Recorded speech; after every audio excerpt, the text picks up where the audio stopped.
Hace muchos años. Demasiados ya que no contemplo estos lugares donde todos eran mayores que yo. Si cada escritor busca su paraíso perdido, también yo debo encontrarme con él.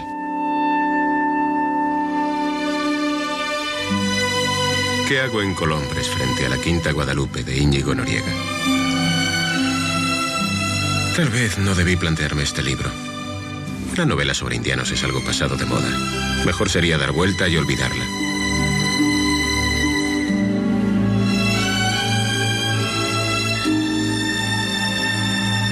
Vaya, esto parece realmente un palacio. Podría situar aquí el comienzo de mi historia.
Me gustaría ver láminas si existen de aquellos bergantines y goletas que estaban al servicio de la emigración.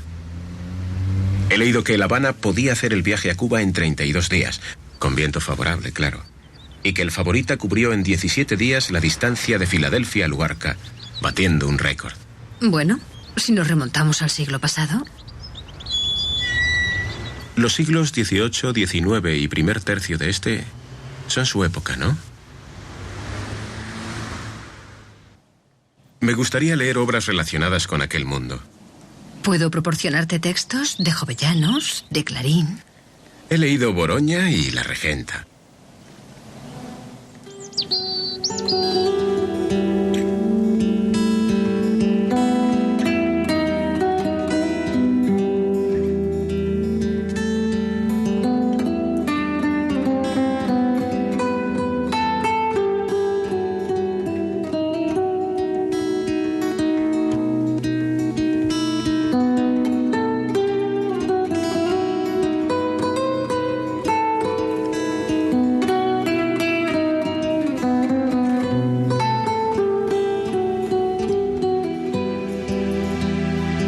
Patio neomudéjar en una casa de 1906. Un mobiliario de estilo pseudoárabe que ya no existe. ¿A quién puede interesar tan solo el estilo arquitectónico? Importa la magnificencia, el poder que emana, la riqueza. Para mostrar eso se construyó, y eso es lo que perdura.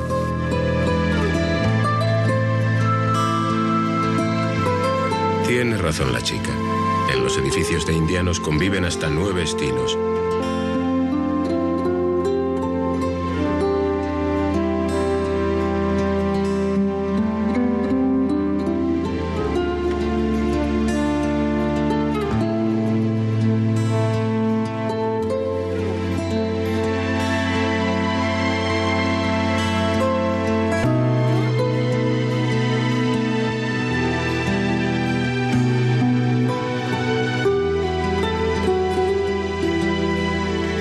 ¿Te ha gustado el archivo de indianos?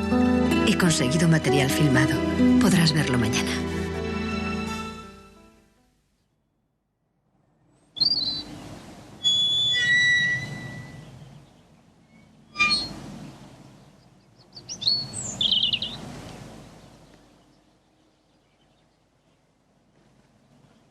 Como escribió Clarín, los indianos de la colonia, que en América oyeron muy pocas misas, en Vetusta vuelven como a una patria a la piedad de sus mayores. La religión, con las formas aprendidas en la infancia, es para ellos una de las dulces promesas de aquella España que veían en sueños al otro lado del mar. Además, los indianos no quieren nada que no sea de buen tono, que huela a plebeyo. El panteón era construido en primer término para sacar a los padres de su tumba bajo tierra y dignificarlos. Bueno, también para asegurarse en la otra vida, en la que algunos no creían, una morada acorde con su posición social. ¿Sabes mucho de estos lugares? Le cuento que nací en casa de mi abuelo indiano, que ni abuelo ni casa existen ya.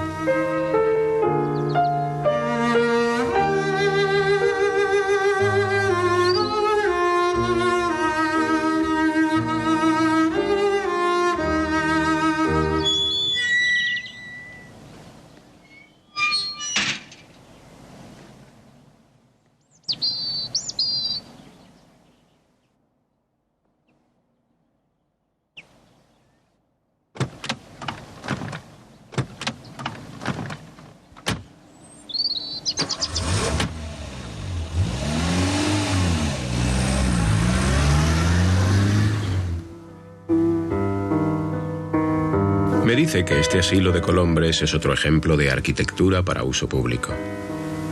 Que hicieron también hospitales y fundaciones escolares, capillas e iglesias parroquiales.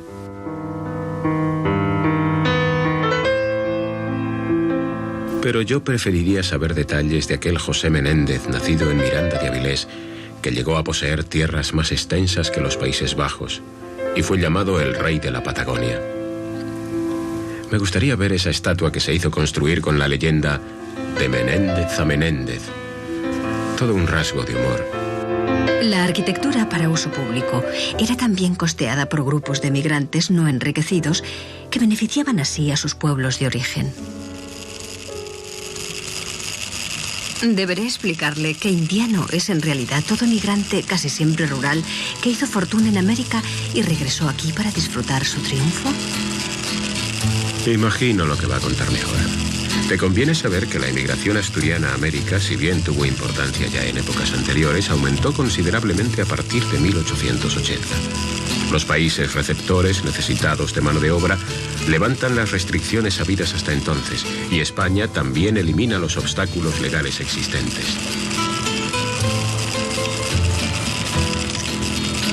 Desde 1930 las salidas de asturianos se reducen considerablemente. Pero no sabe una palabra de Fernández Junco, aquel chaval de Ribadesella que en Puerto Rico consiguió salvar el castellano tras la ocupación norteamericana. Le digo que la mayoría de los emigrantes eran adolescentes reclamados por algún pariente ya instalado en América. Que el precio del pasaje, si bien bajó desde 1880, era muy caro, aún pagado a plazos, y que era preciso tener alguna posesión para obtener ese dinero. Es muy capaz de precisar que la mayoría eran gente dedicada a labores agrícolas o ganaderas. Que los periódicos e intelectuales estaban en contra porque tal fenómeno destruía la riqueza de Asturias, aunque Jovellanos no compartiese esta opinión. Sabrá que entre 1884 y 1930 se marcharon a América más de 300.000 asturianos. No me sorprendería que recitase aquello de salir de Asturias deseando lo que no se quiere desear.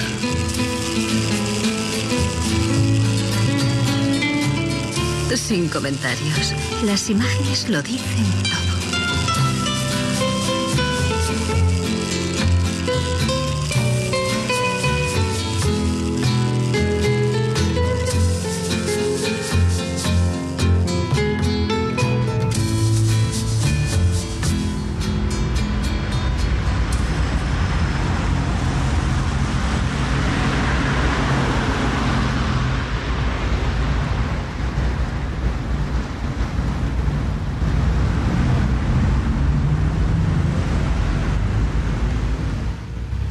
Visito solo algunos casinos.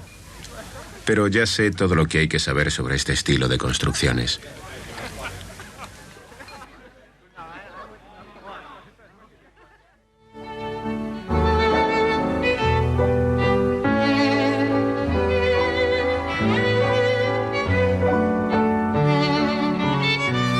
creo que para los lugareños de entonces esto fuese una isla de lujo.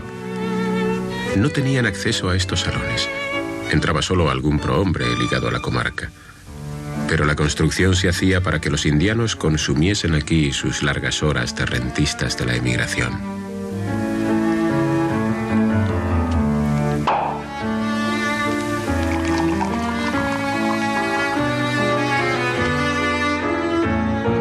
Era, sin duda, una arquitectura para uso privado.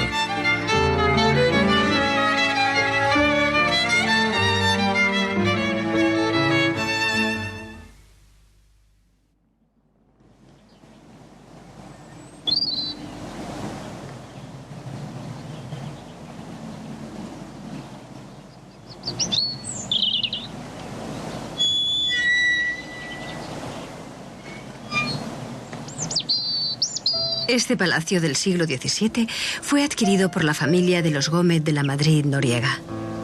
A veces los indianos se hacían con viejas casonas y palacios de la antigua nobleza rural asturiana.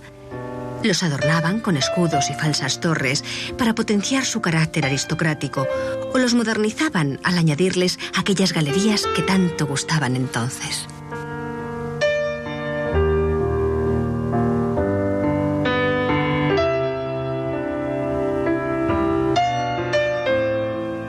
Parece que voy en busca del tiempo perdido. Te voy a robar el título, amigo Proust.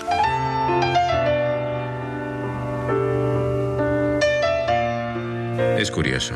José Joaquín de la Madrid abrió su palacio a José Zorrilla, que aquí escribió El bufón de Vidiago y El cantar del Romero. Hoy me lo abren sus descendientes. Tendría que escribir un nuevo Tenorio y dejarme de novelas.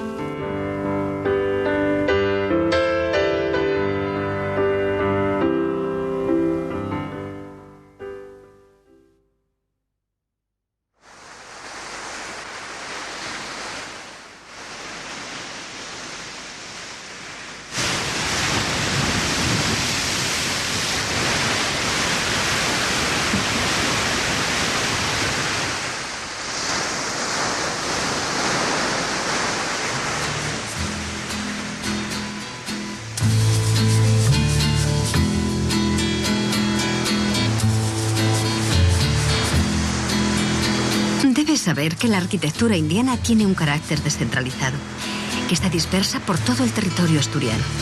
Construían en sus pueblos de origen. Me lo imaginaba. Pero las mayores concentraciones se dan en el litoral, especialmente en los extremos oriental y occidental. En la zona donde se establecieron la minería y la industria, apenas hay herencia indiana.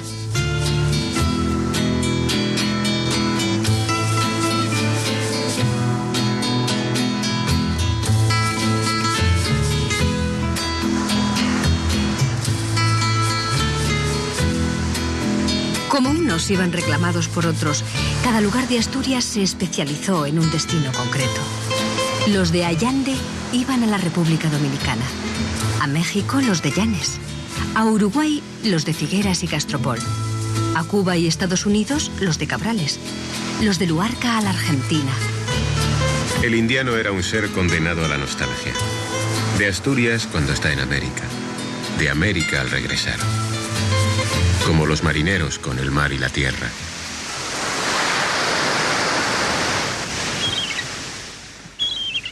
Un hotel. Debió construirlo un indiano previsor. También construyeron cines, teatros, viviendas para alquilar a la gente acomodada. Otros abrieron pequeñas industrias, negocios en las casas. Me ofrece un catálogo que ya conozco. Pero poco más percibo que decadencia. Tanto afán de perdurar se perdió en la segunda generación con el reparto de la herencia.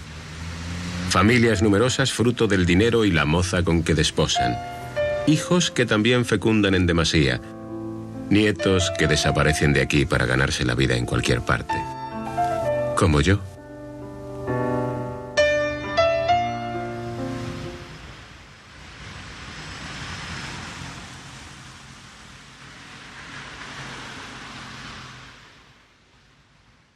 Hicieron en Asturias lo que no tenían al marchar. Escuela, buena casa, panteón.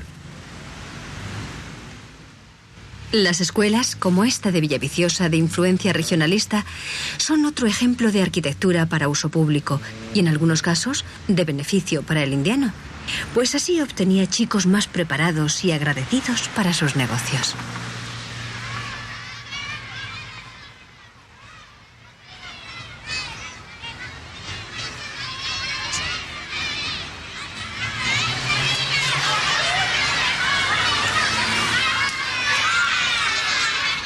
Si no me falla la memoria, hubo una gran llegada de capitales tras la independencia de Cuba. 2.000 millones de pesetas oro, para ser precisos, que supusieron una inyección considerable a la economía española. ¿Tu memoria alcanza eso? La heredada. No recuerdo los hechos, pero sí las palabras con que me los contaban.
Por este mar fueron a Cuba incluso después del 98. A México y Argentina, a Chile y Puerto Rico. Qué pocos volvieron. Miles y miles enfermaron, murieron. O simplemente prefirieron no mostrar su fracaso ante los que les vieron marchar. Debería escribir la novela de un perdedor, no de un indiano.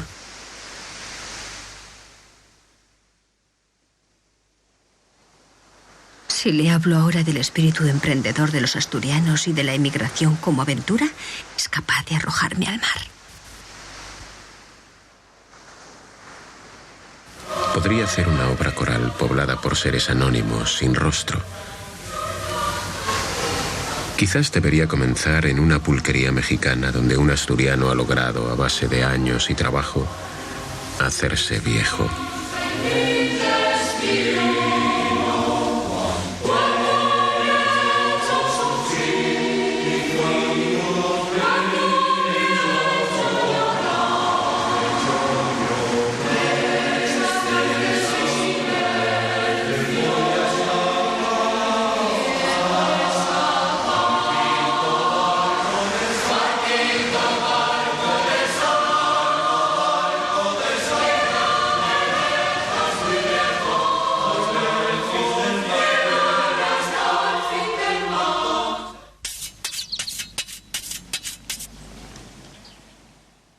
La subdivisión continua de la tierra en unidades cada vez menores provocó el atraso de la agricultura y el empobrecimiento de los campesinos.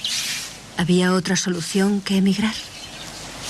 Siglos antes, por las mismas razones, se marcharon asturianos a la conquista de la Nueva España. Me gustaría haber conocido a Pedro Menéndez de Avilés en sus andanzas por Florida, o a Gonzalo Méndez de Cancio, que le sucedió y trajo el maíz a Asturias, revolucionando así la agricultura en esta tierra. Los indianos hicieron en Asturias unas 3.000 obras. ¿Nos faltan algunas por visitar?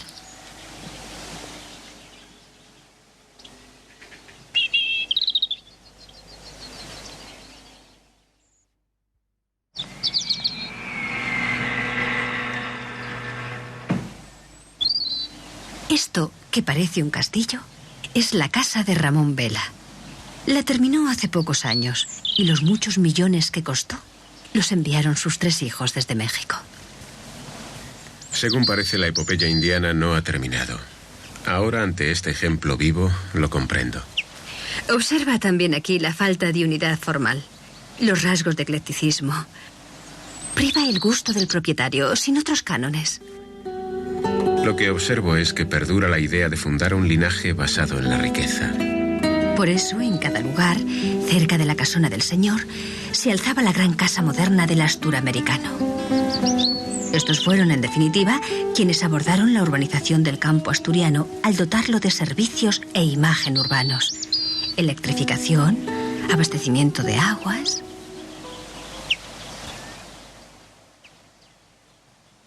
Quizás llegué a tener una novela. De momento ya tengo un laberinto lleno de indianos. Acabará contando su vida, como todos.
Este paisaje es más adecuado para la contemplación que para pensar una novela sobre los indianos.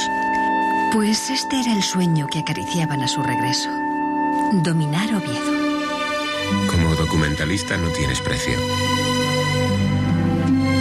La capital ejercía sobre los indianos una lógica atracción. Los círculos refinados de la antigua Vetusta suponían un reto que debían superar para el reconocimiento de su triunfo. Hacían aquí casas y desde ellas dirigían sus negocios e inversiones con más facilidad. La ciudad ofrecía también mayores posibilidades para la educación y relaciones de sus hijos. La casa rural quedaba convertida en segunda residencia. Así que desde este lugar contemplaban la ciudad como un sueño ya imposible. El edificio fue sanatorio antituberculoso y lo creó el Centro Asturiano de La Habana. En Asturias hay una docena de hospitales y asilos creados por indianos. Esta casa, ubicada en el corazón de Oviedo, es obra de un indiano. El suyo sí que debió ser un retorno triunfal. Observa la calidad de la construcción. Parece claro que durante un tiempo la figura del indiano era ridiculizada, que se les consideraba pueblerinos. Eso cambió. Piensa que el indiano es un modelo que muestra cómo el esfuerzo personal y la capacidad permiten el acceso a la cumbre. Cómo cada uno está en el lugar que merece. Creerá que voy a escribir una epopeya. Debería explicarle que todos aquellos capitales permanecieron al margen del desarrollo de la industria minero-metalúrgica, aunque invirtieron en bancos que hicieron posible el desarrollo de estas industrias. ¿Sabrá que un indiano de Asturias fue fundador del Banco Hispanoamericano? Le añadiría que solían invertir su dinero en tierras o títulos de renta fija, que podían abrir empresas comerciales o de servicios. Esta fábrica de sidra es un ejemplo de sus escasas incursiones en la industria. Las champaneras tuvieron un próspero mercado en los países de América donde había asturianos. También se dedicaron a otras industrias alimentarias, a las textiles.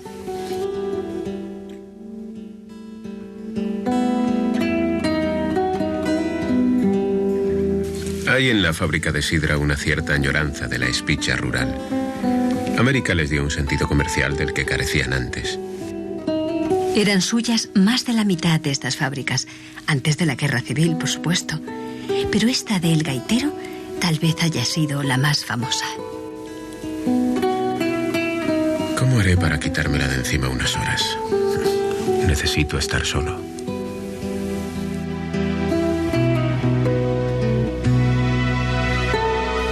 Sabrá que fueron asturianos los creadores de las grandes industrias mexicanas, del gran comercio cubano.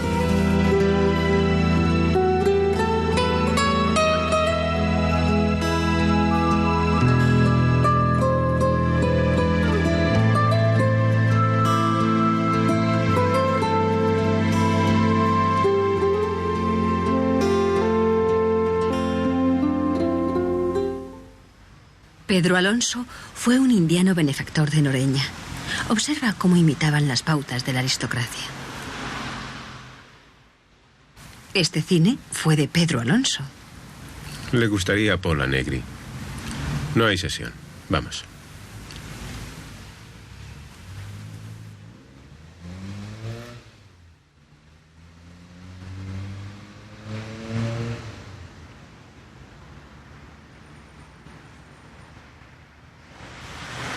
Esta fundación Rionda Alonso data de 1916 y tiene una clara influencia modernista.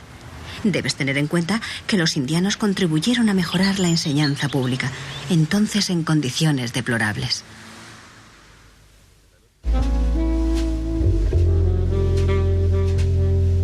Cada noche intento esbozar un hilo argumental y cada noche termino atrapado en las nuevas ramificaciones que van surgiendo del mundo indiano. Me tienta un personaje.